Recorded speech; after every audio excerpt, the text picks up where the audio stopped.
Whole body test করানোর আগে কিছু ধারণা থাকা দরকার। সাধারণত আপনি চান সারা শরীরে কোনো সমস্যা আছে কিনা সেটা নির্ণয় করার জন্য, তাই তো? মাথা হইতে পা পর্যন্ত। মাথায় প্রথমে আছে ব্রেন। আপনি যেহেতু ভালোভাবে কথা বলতে পারছেন, কাজগুলো করতে পারছেন, তাহলে আপনার ব্রেন ঠিক আছে। তার জন্য জেনারেলি কোনো টেস্ট প্রয়োজন নেই, যদি না মাথায় প্রচন্ড ব্যথা করে। আপনার যদি সারা শরীরে কোনো জায়গায় কোনো ব্যথা বা কোনো সমস্যা থাকে, তাহলে তখন হোল বডি প্যাকেজে কোনোদিন যাবেন না। তখন আপনি সেই সম্পর্কীয় যে স্পেশালিস্ট আছেন সেই ডাক্তারের কাছে যাবেন। তিনি যে টেস্টগুলো করতে বলবেন সেই টেস্টগুলি করাবেন। বাকি যারা নর্মালি সুস্থ আছেন, হয়তো ছোটখাটো একটু রোগ থাকলেও থাকতে পারে, সেরকম সন্দেহ আছে, জাস্ট একটা রুটিন চেক আপ করাতে চাইছে, সেই রকম ব্যক্তিদের ক্ষেত্রে বলছে। ব্রেনটা আপনার ঠিক আছে, ভালোভাবে চলাফেরা করছেন, কাজগুলো করছেন, চোখ দিয়ে দেখতে পাচ্ছেন, তার মানে চোখ ঠিক আছে। নাক দিয়ে নিঃশ্বাস নিচ্ছেন, নাক ঠিক আছে। মুখ দিয়ে খেতে পারছেন, কোনো ঘা নেই। কান দিয়ে শুনতে পাচ্ছেন, সবই ঠিক আছে। এই অবধি গেল। এবার শুরু হচ্ছে গলা থেকে। মেইনলি এখানে সারা শরীর বলতে এই গলা থেকে আমাদের নিচের তলপেট অবধি যতগুলি গ্রন্থি আছে ভেতরে, সেগুলিকে বলা হচ্ছে। চলুন কি কি আছে দেখিনি। প্রথমে গলায় আছে থাইরয়েড, তার জন্য থাইরয়েড প্রোফাইল টেস্ট আছে, হয়ে গেল। তারপর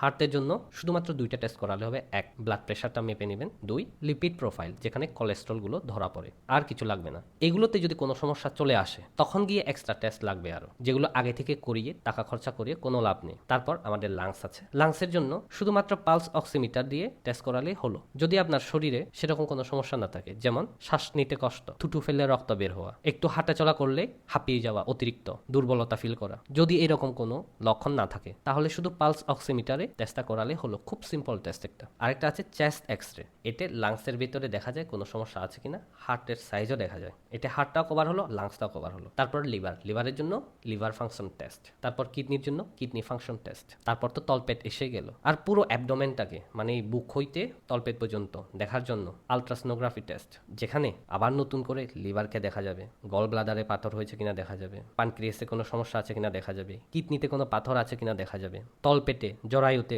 কোনো সিস্ট আছে কিনা বা কোনো রকম কোনো সমস্যা আছে কিনা দেখা যাবে। ছেলেদের ক্ষেত্রে প্রস্টেট গ্ল্যান্ডটা বড় হয়েছে কিনা দেখা যাবে। সারা শরীর তো প্রায় হয়েই গেল। বাকি আছে শুধু এক হচ্ছে ইউরিন টেস্ট।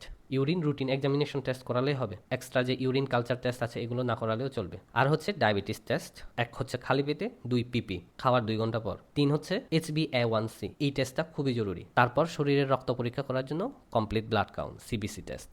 হিমোগ্লোবিন কতটা আছে, কোনো ইনফেকশন আছে কিনা, কোনো ইনফ্লামেশন আছে কিনা, এই সবগুলো সিবিসি থেকে জানা যাবে। এক টাইপের হোল বডি টেস্ট হয়েই গেল। তার সাথে চাইলে এক্সট্রা দুইটা জিনিস যোগ করে দিতে পারেন। সেটা হচ্ছে, আপনার যদি মনে হয় আপনি সূর্যের আলোতে তেমন একটা যান না, ঘরের ভিতরেই থাকেন, তাহলে ভিটামিন ডি টেস্টটা করাতে হবে। আর দুই হচ্ছে, যদি আপনি নিরামিষ ভোজী হন, তাহলে ভিটামিন B12 এর টেস্ট। কেননা ভিটামিন B12 এর উৎসগুলো সাধারণত প্রাণীজ পদার্থ থেকেই পাওয়া যায়, উদ্ভিজ পদার্থতে ভিটামিন B12 থাকে না। তাই নিরামিষ ভোজীদের জন্য ভিটামিন B12 এর টেস্টটা করাটা খুবই জরুরি। সব টেস্টগুলো এখানে আমি লিখে দিলাম। এই সব টেস্টগুলি করাতে ইন্ডিয়াতে মোটামুটি 4,500-5 হাজার থেকে শুরু হয়ে 10,000 15,000 পর্যন্ত লাগতে পারে। দামটা নির্ভর করে কত বড় হসপিটালে আপনি এই টেস্টগুলি করাচ্ছেন।